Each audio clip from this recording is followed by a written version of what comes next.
Locally Made is sponsored by Inter-Caribbean Airways. Good day and welcome to another edition of Locally Made. My name is Jillian Cruikshank. Thank you for joining us here on IKTV channel 112. On this edition, we're in the beautiful and breezy village of Dumbarton, and we're here at the Dumbarton Agricultural Station, where we're going to teach you and everything you need to know about grafting.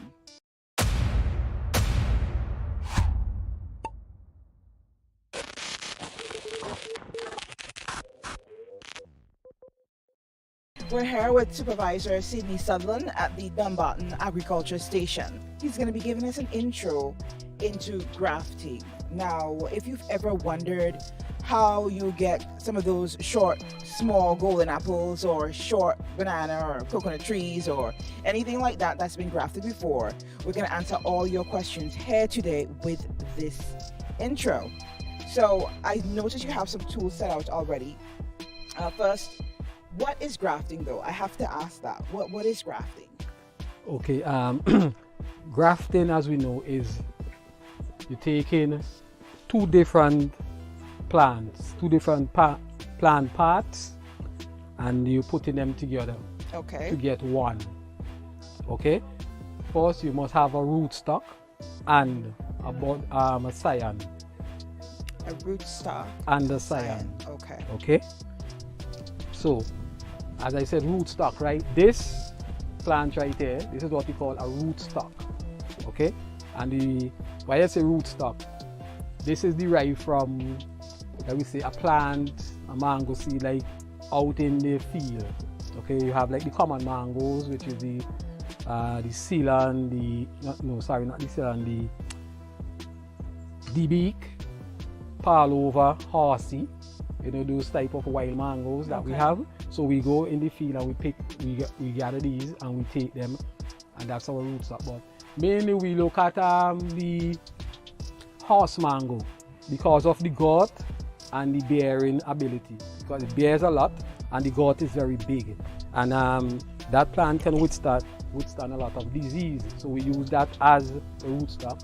And the scion now, which is the upgraded varieties, which could be a Julie, Imperial, Ceylon, or Bombay. Right? Those are the upgraded varieties that we use. So we take it now and we put it onto the rootstock, and the method that we use is called grafting. Okay. All so, right. Go ahead. No, go ahead. Yeah. So one of my colleagues now will come and demonstrate the method, and the method that we're doing is the wedge graft. And before I go to the methods, right, if you notice, I have a lot of tools in front of me here.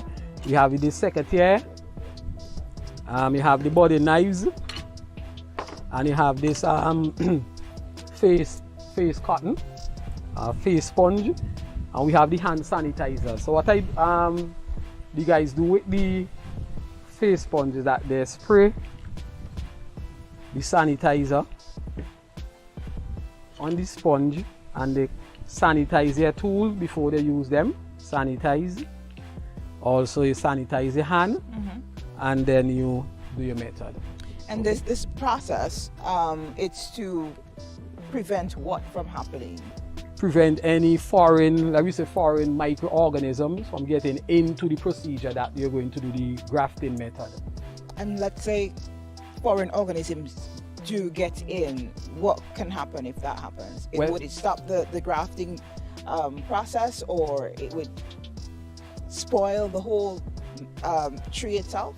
Yeah, it will spoil the whole process. Okay. You will have rotting taking place, so the whole scion material that you put in, it will not go, it will just die off. Okay. So, that's why we sanitize. Yes, that's why we sanitize. Lisa, come. So Lisa will demonstrate the wedge graft. Roy will demonstrate the side, and Kay will demonstrate the budding. Okay, and as you go along, I would explain.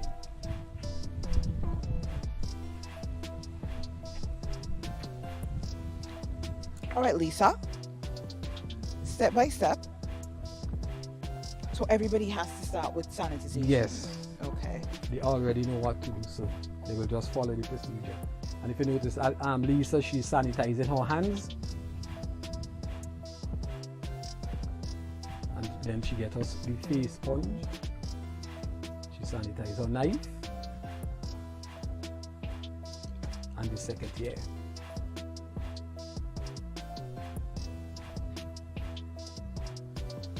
Okay, but let me just mention something before she start the procedure.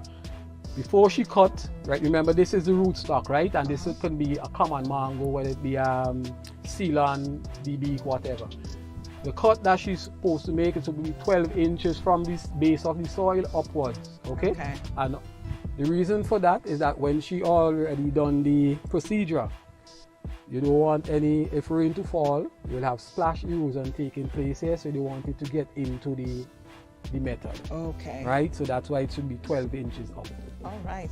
Yeah, so. I'm going to start the process by cleaning my rootstock.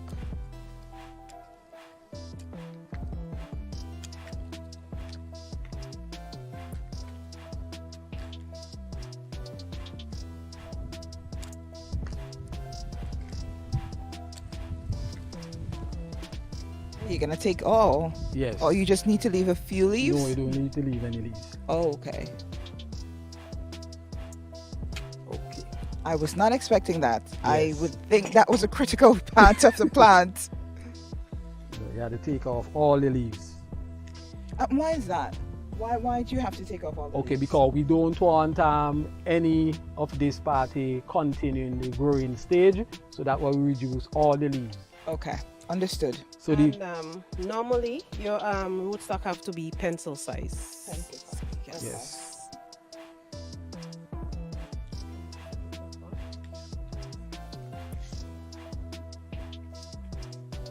Okay, and if you notice the cyan, they are in a piece of cloth, and the cloth have to be moist. Okay. And the reason is to retain moisture in the cyan. Okay. We don't want them to dry out. So.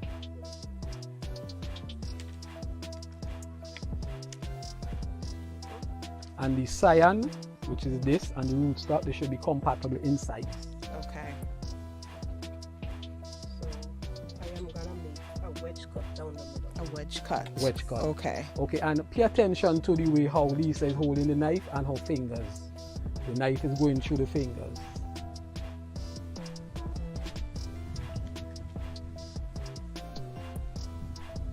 And the cut should be about 4 inches. 4 inches. Deep. Okay. 4 inches deep. Yes. Down the middle.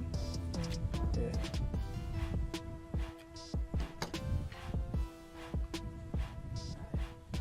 And she's going to clean the cyan material now. She's going to clean the cyan. So she's taking off some of the outer bark. She's going into the inner cambium.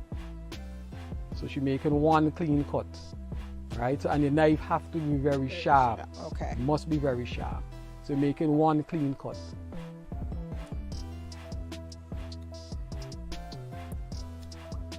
Wow, right. Do you normally put it on a surface so you don't cut your finger? No, I don't. Okay. You see, Because it might cause contamination. Oh. Put it on the surface. Yes. Okay. Right. So you're going to insert your cyan into. There you go. Wow. Right. You have your budding It tape fit like it's made for it. Yes. Okay. And you're gonna budding wrap tape. tightly from the Mhm. bottom. Does that have to be clean as well? That has to be Yes, sanitized as and, well. Well, this is treated dietine. Okay. Okay, treated dietine. When you get to the top, you have to seal it tightly so that water doesn't get inside. Right. What would happen if water were to get in? If water gets inside, then the cyan will die, and therefore, when the cyan die, you're not gonna have your desired variety. Right. So you Does have it to do already have over. moisture in it? Why would it die? Too much moisture is bad for it. Because remember, it have to clot, and if water gets into it too fast, it's not gonna clot. Like when you have a bruise, right, or a cut. Yeah. Yes, you have to Yes. clot. Mhm. Yes. Okay. Understood. So you have something where when you say clot, right, you have something here you call callus formation. Okay. So they have movements of fluid going from the rootstock to the scion. Okay, and while you're doing this process, the grafting process, do you have to water the plant more? Yes, no, not more. At least you will put this. She finished the method, right? So you'll put this in a cool area, like under the saran, and you will wet this probably every, let me say 2 days. Okay, every 2 days. Yes, and give it after, let me say 5 days. You give it a bit of fertilizer, not plenty, just about a half a teaspoon, right in at the edge out here. You give it a bit of fertilizer, and you just, all you do is look for anything after 21 days. You start looking for signs of leaves right inside here. Okay. So it doesn't require more water because of the grafting process? No. Just normal water. Normal water and fertilizer? Yes, the fertilizers will help with the nutrients going up to this scion material here. Okay. And anything, once you start seeing growth up here, and anything growing under here, you keep taking it off, because we don't want the rootstock to start regenerating itself and start growing, because if it starts growing, it will kill the scion material. Okay, so that's something you have to remember. Yes. To make sure the rootstock isn't overpowering or growing the scion. Exactly. Okay. Exactly so. Understood. So that process right there is grafting. Grafting, yes. Let me ask you something. Do you have to look for similar components between two plants before you can graft them? Yes. They should be, the same family. Okay, so I can't graft, let me see, an apple with an orange. No. That wouldn't happen. No, they won't happen, because they are from different genotypes, different families. You only mangoes with mangoes, apples with apples, citrus with citrus, or citrus orange with orange. So can I graft an apple, let's say a green apple with a golden apple? When you say the green apple, are you talking about the English apple? Yes. No. But can you graft an apple with a golden apple? No. The golden apple should be done within its own family, not because the name apple and apple. Okay. No. That's where the confusion lies. Okay, tell us two things besides mangoes that you can graft. Repeat? Tell us two plants besides the mango plant that you can graft. A few, if you can name them off the top of your head. You can graft the avocado. You can graft roses. You know, the rose that you have in the flower garden. You can do some grafting with that. What would you graft an avocado with? Avocado with another avocado. Like. Okay. How about a pear? Because an avocado is a pear, is it? No, avocado is avocado, but pear is a pear. We see that's where we here usually get confused with names, because the name a pear and we call avocado pear, right? The correct thing is avocado, and there's also the pear, but they are not families, right? But the avocado, you have to graft it with another avocado. For example, if you have the Simmons, you have the Simmons, you have the Lula, you have another variety. So there's different varieties of avocados. Yes, different varieties of I thought an avocado was an avocado. Yes. So you keep it in the family. Okay. If you try to go out and you cross the chromosomes and things, each plant have different chromosomes, so they will not have... A tricky something here, right? And I'll tell you why I ask you this. Can you graft a banana with a raspberry? And I'll tell you why I asked you that after. It might seem funny, but can you graft a banana with a raspberry plant? No. Interestingly enough, I found out that a banana is actually a berry. Botanically, a banana is actually a berry. It's from the berry species. And I found that so interesting. And that's why I asked, because you said you had to keep it in the species. Yes. But that was something I learned that I wanted to just... Yes, you can't. You cannot graft the banana with the raspberry. Okay, so here at the agriculture station, that's basically what you do. You did different components of grafting, and it's something that you teach? Yes. So we usually do grafting, we do budding, we do air layering also. There's another process with it called air layering. We can do that also. What is that for those of us who don't know? Okay, air layering is if we do in the mangoes, right? We do the graft, and it's hard to catch, right? Another process that you can use is the air layering. Okay, and what is that? it's something you have to demonstrate. Something you have to demonstrate. Yeah. So, if this fails, you go through all the proper procedures for grafting, and that fails. That's when you go to, what did you call it? You do it over. Oh, you do it over? Yes, you do it over. Okay. All right. You do it over. And it will catch.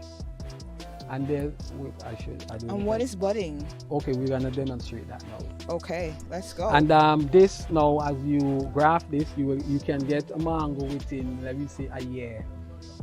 Okay. Yeah. Compared to the seed, because once you grow the plant from the seed, it will take between, let me say, 5 to 10 years before you can get a fruit or a produce, right? But once you graft it like this, because this is taken from a mature plant, which are already in the whole bearing production stage and everything, this having all the genetic qualities of its mother, so this will continue growing and bearing and everything. So by next year around now, you'll start seeing getting fruit. So let me get this clear, right? A grafted plant would bear faster than one that's not grafted. Yes. That's faster, that's interesting. Yes.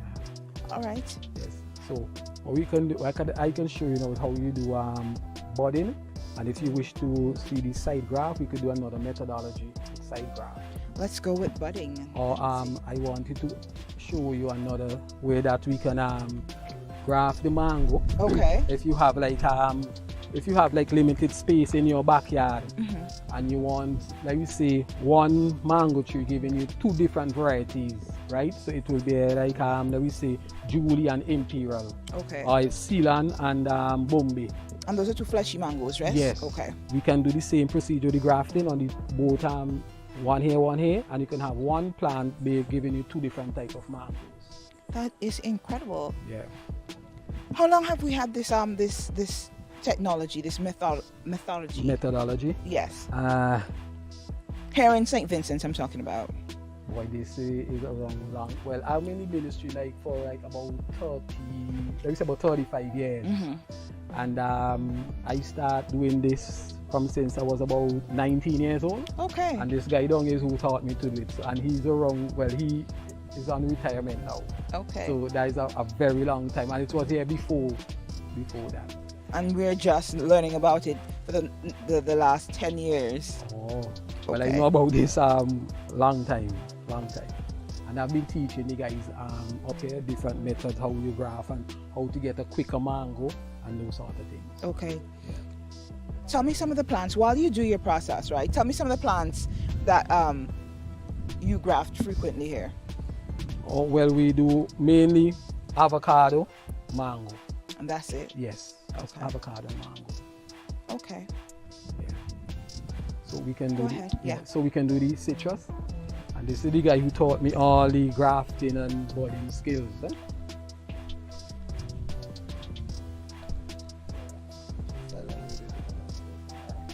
Okay, let me just explain something, right? We know when you're doing the grafting, right? You notice we use 1 piece of cyan, okay? And this can give you 1 plant. But compared to budding now, this piece of cyan, right? The amount of eyes on top of the cyan, it is equivalent to the amount of plant that you can get. Okay. So this little piece of cyan, this is about 4 inches. You can get 1, 2, 3 plants from this. Okay. 3 plants. Okay, so we go ahead. And the method that he's going to use is called budding, and he's using the what you call the upside down tea. The upside down tea. Yeah, it's a tea, but it's upside down. And this is a lime tree? A lime plant? Okay. Yes. The lime is a rootstock. The rampor. Okay. The rampor lime. Rampor. Yeah.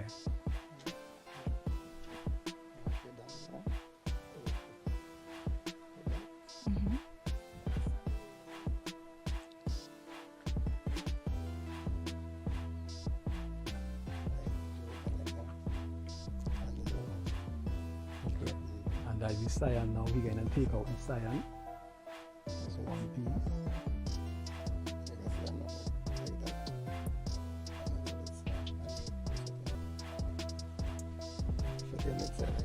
Okay.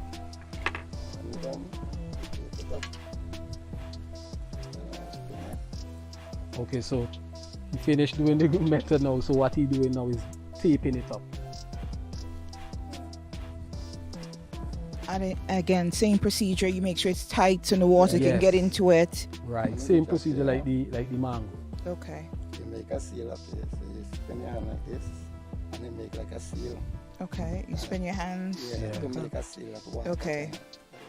And you tie it like that. So it's not simply wrapping it around. No, you gotta make like a seal. Seal. Okay. Yes. So you roll your thing and you make a seal and you tie it like that. And make sure it's properly tied. And you don't need to cut that. You can just leave it there. Right. And if you notice in the mango, right, you took the whole top off, right? But with He this left now, some on you there. still Yeah. have to leave some leaves to so the plant will continue the whole process of photosynthesis. So once the plant continues to photosynthesize, and you go back, let me say 21 days, you will check, and you will loose here and go right down to this. And once it remains green, you know that the body was catch. So you cut off right here and allow this to grow. Okay. Right, and anything growing under here, you keep cleaning it. So for now, so the budding is a kind of parasitic. It's basically living off of the root plant until it can take care of itself. On its own, yes. Okay. Yes. Yes. Interesting process. Yes. All right. So you can do citrus and you can do mangoes. You can graft, because this is a citrus plant, the Yes. lime, and you can graft mangoes. Right. Budding, grafting. Budding and grafting. Yes. Oh, so you can't graft citrus. You can bud them. Yes. I get it. So we really have to watch those two terms because they're very different. Not just in the terminology of it, but in the process. Right. Got you. Yes. So we're here with Alicia, and Alicia is going to share us the airlaying process. All right? Let's see. And she sanitizes once again.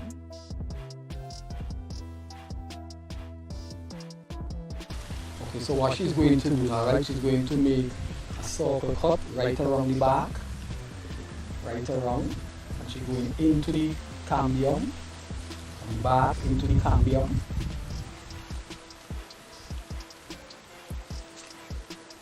Okay, and it should be like 1 inch, another circle 1 inch apart.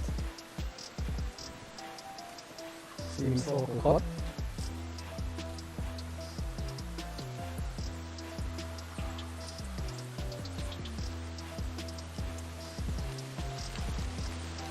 Okay, after now she's going to take off the back between both cuts.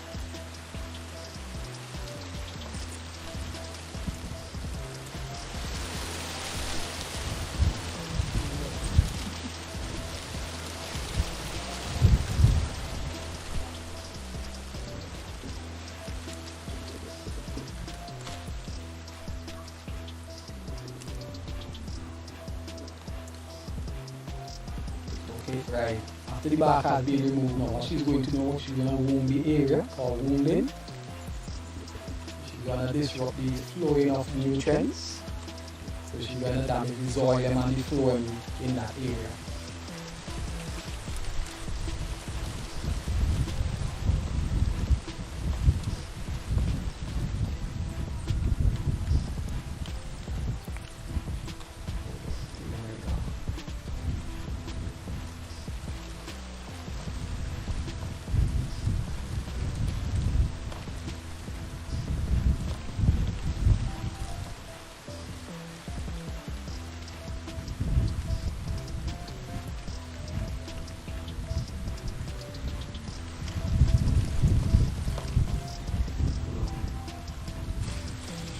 Okay, so after which now, a piece of clear plastic. And the plastic also had to be treated and cleaned also. Eh? Okay.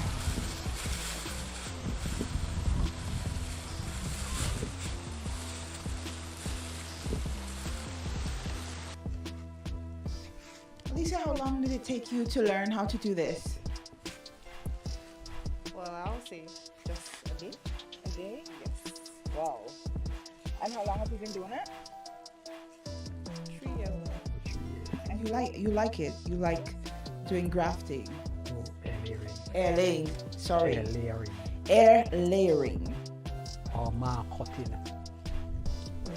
It's either marcotting or air layering. Layering. So Layering. Marcot.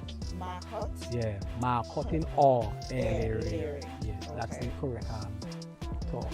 Okay, so she make the tie and the plastic should be like that. Okay, so what she do now is this is rooting hormone. Rooting hormone. Yes. And what does the rooting hormone do? So the rooting hormone will help the plant to stimulate root right in that area. Roots, right there. Yeah, roots, yeah, right there.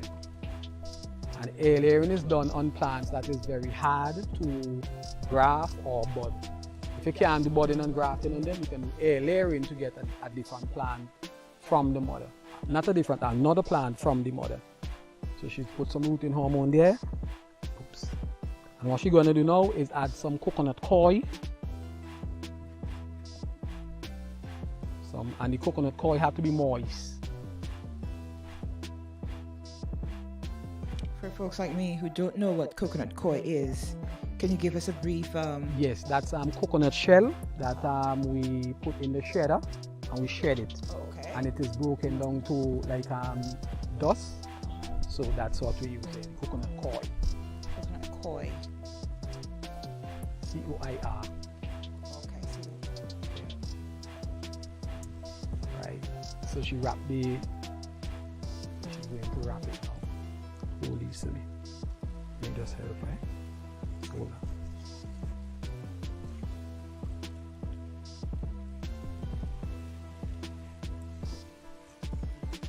Right.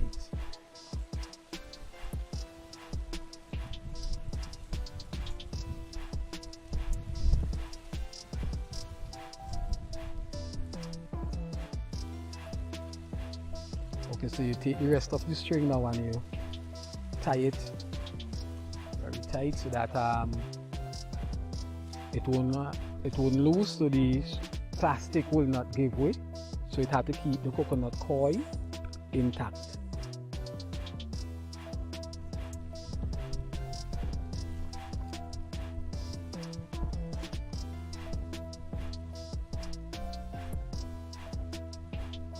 Right, so the process is finished.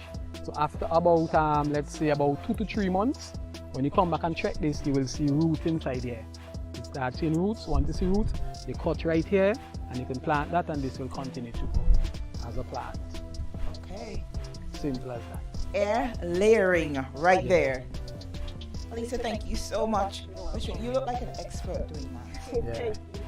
So let me ask you something, right? If any of our viewers that are watching, in terms of students or people who want to get into the business of agriculture, whether it's farming or doing their own sort of fruits, how do they get in touch with you guys? Do you teach anybody that comes? Yes, they can call us and make an appointment with us, and they can come to the Dumbarton Agricultural Station, and we can teach them how to do all the methods. Or if they want, we can come at their farm and we could teach them how to do. And you don't have like a course or anything that children in school could partake in? Well, when you say a course, they will do the same thing. Call, make an appointment. You can come and we teach them this also. School comes, sometimes the college, and sometimes farmers. And we do this. So Mr. Sutherland, Supervisor Sutherland and Elisa and Roy, and everybody who helped us, thank you so much. It was very interesting. This is my first look at grafting, air layering. I haven't really been into agriculture so in depth until now, and it's very interesting. And I want to thank you guys for taking the time out to show us how all of this is done. It's very fascinating, and I know I have a son, he's very interested in agriculture. Okay. So I'm sure at some point you'll be seeing me again. So thank you once more. Any last words before we go? Oh, it just means that it's our pleasure, and once anybody in the general public need to come and get some knowledge and skills in budding and grafting, they can come to the agriculture station or they can call us and we can come on their farm and bring the methodology to them. Okay, and I understand you also have seedlings that you sell for sale? Yes, we also have seed, not only seedling, but we have other tree crops. We have a lot of herbs, flowers, and you know, those are the type of thing that we sell. Everything you want, we have it up there. Okay. When it comes to plant propagation, we do it there and we sell the plants. Thank you so much for talking to us. It's my pleasure. Okay. All right, guys, that's a wrap for today. It has been very interesting, educational, eye-opening, and everything all in one. We learned how to graft, we learned about budding, we learned about air layering. So we've definitely, you know, topped up on our agricultural education for today. We want to thank the wonderful people here at the Dumbarton Agricultural Station. Mr. Sutherland, Mr. Sydney, or should I say Supervisor Sydney Sutherland, his officers Roy and Alisa for helping us out today. I hope you had just as much fun, or should I say, I hope it was just as interesting as it was for me, for you. And join us next time on another edition of Locally Made.